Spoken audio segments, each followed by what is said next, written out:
Sleeper PAILs rails is a great drill for golfers as it helps open up internal rotation of the hip. Within the Kinstretch system, PAILs and rails is our range of motion expanding drill. So what it does for us is it allows us to help build up that passive flexibility component that serves as our prerequisite to really start to build active control over the positions. And what it also does for us is it starts to help us create some of these isometric contractions near our end ranges of motion, so we start to build some strength and awareness in those positions. So when we're gonna go do this, we're gonna get set up on our back to perform the drill. So we'll come get set up with our feet nice and wide, bent at the knees here, right? So almost like we're gonna do a glute bridge with our feet nice and wide. From here, I'm gonna take my knee and I'm gonna collapse it inwards as far as possible.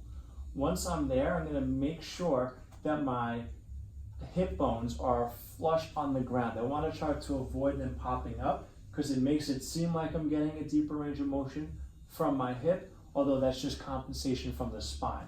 So once you're here and you drive that knee in, you should feel a little stretch in the outside of the hip. We're then going to take our free leg and we're going to hook it over the stretch leg.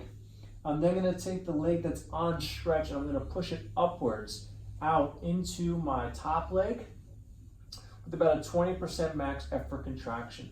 And remember, these are isometrics, so this leg is preventing any movement from happening on the leg that's being stretched. From 20%, I'm going to slowly push a little bit harder to 40%. I'm going to keep ramping up that muscle contraction till you're at 60%. Keep ramping up until you're at 80%, until finally you're pushing the hardest possible. From this, we're going to hold that contraction for 10 seconds.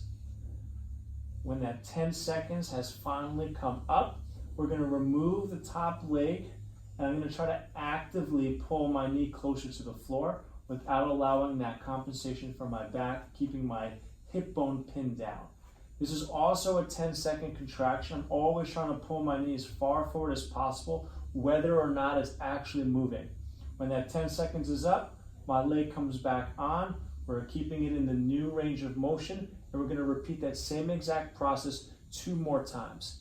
At the end of your 3 rounds, that combination of ramping up, holding the strongest contraction for 10 seconds, railsing as far into a deeper range of motion for 10 seconds, and then that continual cycle of doing that, you're then going to hold the passive stretch at the end for 2 minutes. And that's what's going to allow us to help build up that flexibility.